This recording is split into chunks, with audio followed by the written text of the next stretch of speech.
mana hozirgi kunda trend bo'lib ketgan, moda bo'lib ketgan, figura ushlayman, ozaman va har xil ozish kurslariga yozilish moda bo'lgan.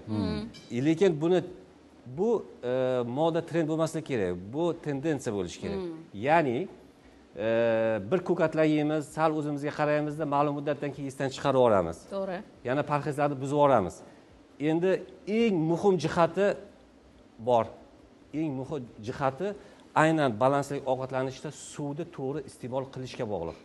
Bitta narsani bilinglar, mana biz YouTube'larga, internetlarga, Instagram'da ko'ramizda, suv iste'mol qilish kerak, bir kunda 2 litr, 3 litr suv iste'mol qilish kerak deydi. To'g'ri, lekin o'sha joyda harorat haqida hech kim gapirmaydi. Bir narsani o'z uchun biling. Xona haroratining suvi 20-22 gradus. Agar har kuni siz xona haroratidagi suvni ichsangiz, o'sha suvni o'zi ham sizni semirtiradi. Qanday semirtiradi? Ya'ni tanangizdagi biokimik reaksiyalarni, modda almashinularini, ya'ni yegan ovqatlaringizni hazmini to'xtatadi, sekinlashtiradi. Suv iste'mol qiladigan suvingiz 35-40 gradus bo'lishi kerak sizni ovqatingizni hazm qilishi uchun. Lekin hozir moda bo'lgan, qarabsizki, men deydi yaqinda ham ko'rib turibman, ovqat osh yeganlarda gazli suv ichyapti. Yoki kola yoki va hokazo suvlar. Men aytaman, bu hazm qilmaydi, yo bu hazm qiladi, yo hazm qilmaydi. Bu oshqozoningizni qizil o'ngachdan boshlab oshqozonni aldaydi. Sovuq suv ichdingizmi, qizil o'ngachdan boshlab oshqozon, ichak kasalliklari boshlanadi. Ya'ni oshqozon gastriti, ichak kasalliklari, hattoki gemoroy kasalligi ham sovuq suv olib kelishi mumkin. O'shaning uchun men maslahat beramanki, xona harorati va undan past suvni iste'mol qilishga harakat qilmaylik. Mana hozir issiq vaqt, issiq kunlar yaqinlashyapti. Shunda ham 35-40 gradus, ya'ni issiqroq suv iste'mol qilsanglargina chanqoq bosiladi. Sovuq suvni hech qachon chanqoq bosmagan. Emizikli onalar nima qiladi? Bolasini emizgandan keyin bolani yo qorni og'rib qoladi, yo shamollab qoladi, chaqaloq.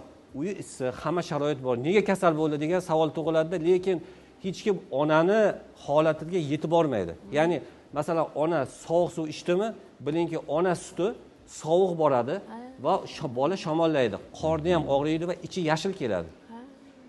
Agar qaynoq suv ichsa, qaynoq choy ichdimi, bilingki, chaqaloqning tili karash bo'ladi. U og'zi kuyadi. Og'zi kuygandan keyin oshqozon kasalligi olib keladi. Chaqaloq bezovta bo'ladi. Hamma hayron qoladi, pediatrlar hayron qoladi. Qanday og'zi tili karash? Ona suti. Demak, siz parhezni buzgansiz deydi. Yo'q, o'zi aslida haroratga bog'liq. Keyin yana bir narsani e'tibor berishimiz kerak. Aynan suvda xolodilnikdan olib ichish o'ta ziyon. O'ta ziyon. Xolodilnikdan muzday ichish sovuq. Biz hozir xona harorati va past haqida gapirdik. Lekin xolodilnikdagi suvni bilingki, ular kelajakda faqat topgan puli doktorga, sog'lig'ini faqat doktorga rasol xarajat qilishga to'g'ri kelib qoladi. Biz nimani hozir tekshiramiz? Inson tanasiga shokolad qanchalik qanaqa ta'sir qiladi? Ziyon, zarar yetkazishini ko'rsatib bermoqchiman. Ya'ni zarar deganda bu immunitetga ta'sir qiladi. Teletomoshabinlar, agar hozir dasturxoningizda shokolad bo'lsa, siz ham mana shu mashqni birgalikda bajarib ko'rasiz, o'zingizni tajribangizda ishonch hosil qilish uchun. Bu yerda hech qanaqa aldov yo'qligini bilish uchun. Xo'sh. Shuhrat aka. Xo'p, qarang. Qo'lingizda mana shuni ushlaymiz. Endi men bosaman, siz kuch bilan ushlab turing. Kuchlari bor, ko'rdinglar? Endi shokolad beramiz. Shokoladni og'ziga solasiz. Chaynaysiz, faqat yutmaysiz. Yutmaysiz. Shuhrat, qorningiz och bo'lsa ham sabr qiling. 15 soniya chaynaysiz, yutmaysiz. Teletomoshabinlar ham yutmaysiz, chaynab turasiz. Og'iz bo'shlig'ida ushlab turing. 15 soniya o'tdi, endi yutamiz. Xitoy tibbiyotida har bir a'zo, har bir tizim ma'lum bir mushak bilan bog'liqligi isbotlangan. Aynan immunitet yelka, qo'llar mushaki bilan bog'liqligi isbotlangan.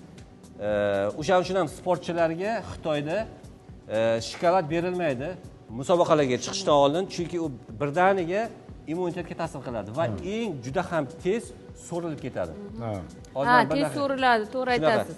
Chunki uglevodlar eng tez so'riladigan mahsulotlar bu uglevod hisoblanadi. Ayniqsa shokolad juda ham tez so'rilishini kuzatishimiz mumkin.